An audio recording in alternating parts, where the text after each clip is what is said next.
उद्बोधन दें, लेकिन किस पर दूँ ये नहीं बताया। मेरी परीक्षा ले ली आपने, और परीक्षा लेने वाले भी सारे ऊर्जावान नौजवान हैं। मैं भी सोचता था जब आपकी उम्र में होता था कि अभी ये नेताजी आ गए तो इनको ठीक तरीके से इनकी परीक्षा ली जाए। अब आप मैं आया तो मेरे लिए आपने तालियां बजाई, क्यों बजाई है तो मुझे पता नहीं, लेकिन 6 फुट के नेता को देख के तो ज़रूर सोचा होगा कि जितनी जल्दी पीछा छोड़ दे, इसलिए इसका उत्साहवर्धन करें। पर हम इसलिए बजाते थे कि ये नेता बैठ जाए, लेकिन होता उसका उल्टा था। उनको लगता था कि भाषण पे बज रही है, इसलिए वो भाषण को और ज़्यादा लंबा करता था। लेकिन क्योंकि इंडियन यूथ पार्लियामेंट और उसमें आशुतोष जी हर वर्ष की तरह आप सब लोगों को बुलाते हैं, जो मुझे जानकारी है कि बहुत सुदूर हिस्सों के सभी वो प्रतिभाशाली ऊर्जावान नौजवान हैं जिनके बारे में APJ अब्दुल कलाम साहब बहुत अच्छी बात कहते थे। आपको ध्यान है कि कलाम साहब, उनकी 2 बातें मुझे बड़ी अपील करती हैं, और मैं हर बार, क्योंकि हो सकता है कुछ पुराने लोग होंगे लेकिन जो नए आए उनको बात नहीं लगेगी। कलाम साहब के गांव से 4 लोग हैं, फिर ताली बजा सकते हैं हम लोग।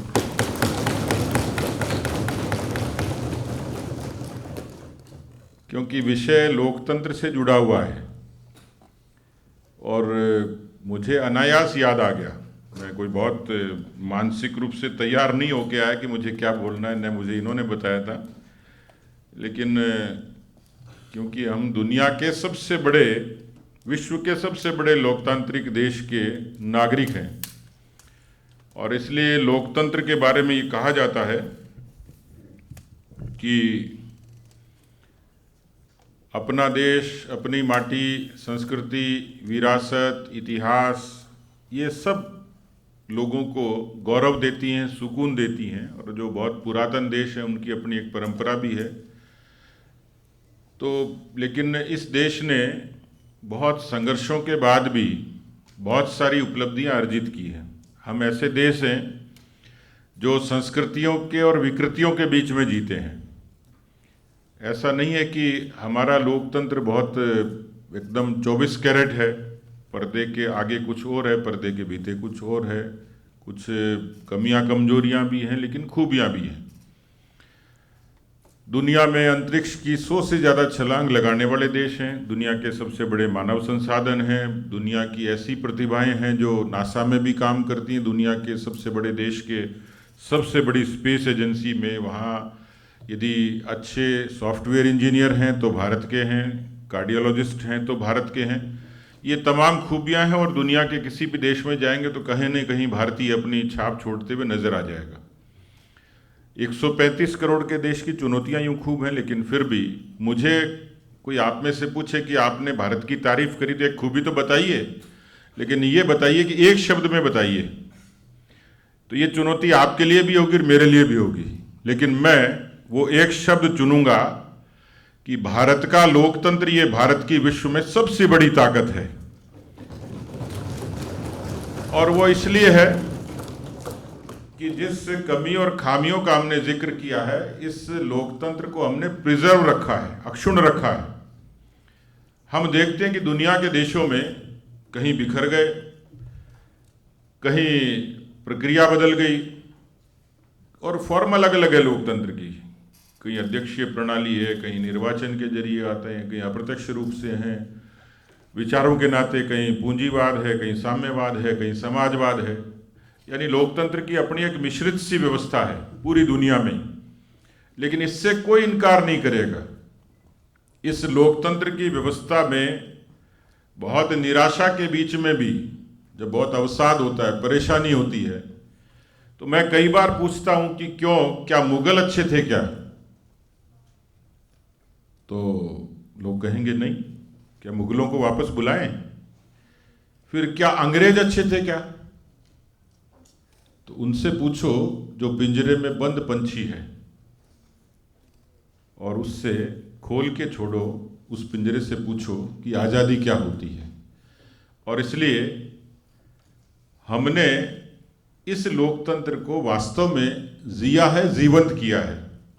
और इसलिए एपीजे अब्दुल कलाम साहब का जो मैं संदर्भ आपके सामने रखना चाह रहा था,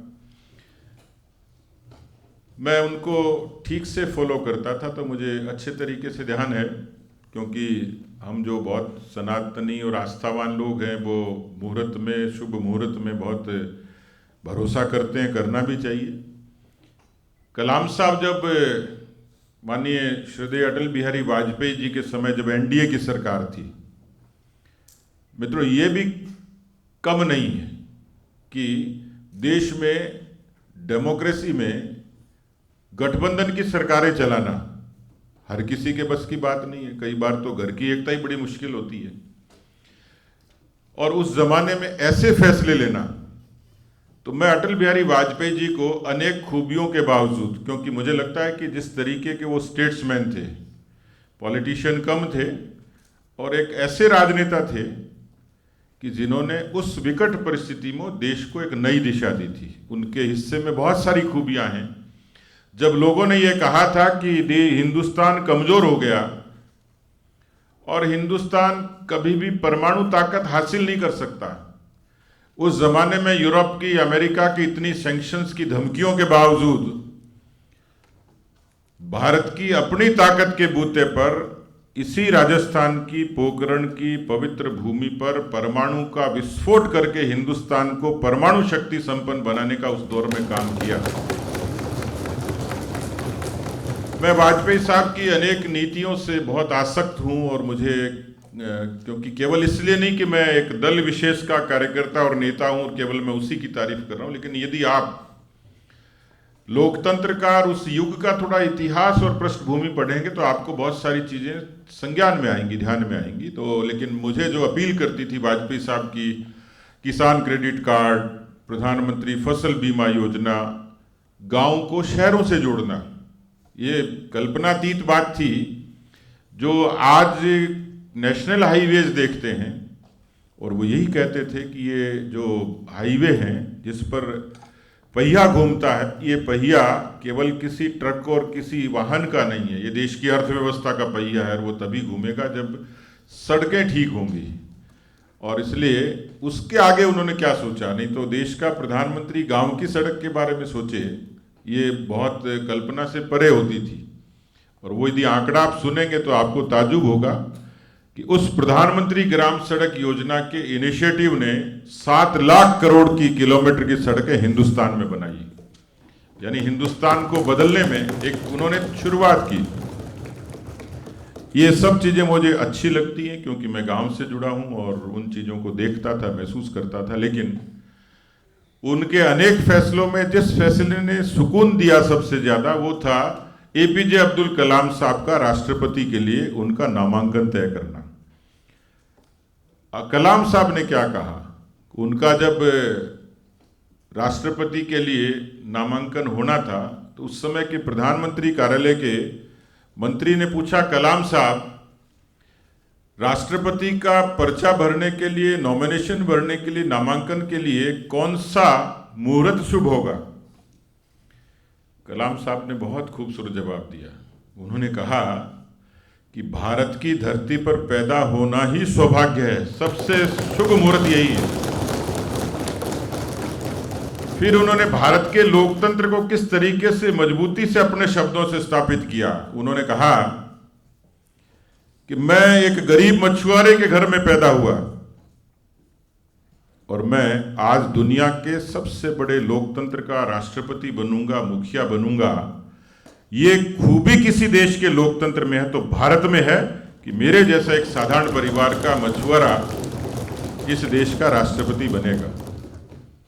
मित्रों, कलाम साहब, आपने उनको नजदीक से देखा होगा क्योंकि आप विद्यार्थी हैं, आप जिज्ञासु हैं।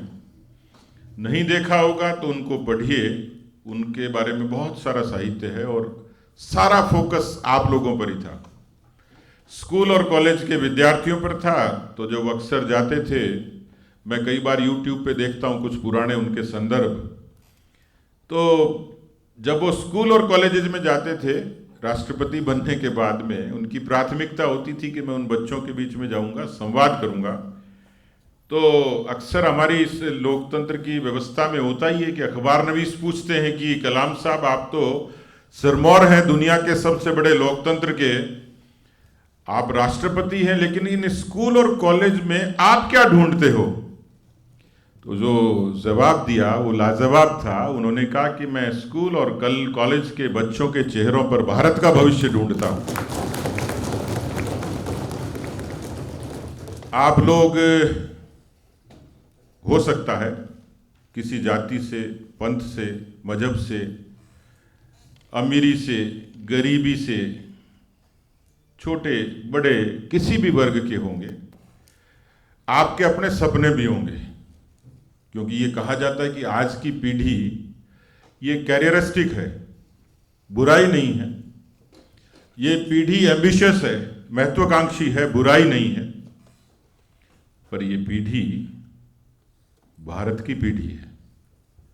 ये पीढ़ी उस सनातन देश की पीढ़ी है जहाँ बहुत पुरातन काल में किसी गार्गी और मैत्रेयी ने अपनी विद्वता से इस देश के सनातन परंपरा को आगे बढ़ाया। ये वही देश है जो बहुत छोटे संतों, ऋषि मुनियों के उन श्रुतियों से आगे बढ़ा। ये वही देश है जहाँ बहुत कम वय के स्वामी विवेकानंद ने दुनिया की उस विकसित भूमि पर भारत के अध्यात्म का सिंहनाद किया था। इसलिए आप विरासत से वो पीढ़ी हैं जो हिंदुस्तान को जीना जानती हैं, हिंदुस्तान के लिए लड़ना जानती हैं, हिंदुस्तान के लिए मरना जानती हैं।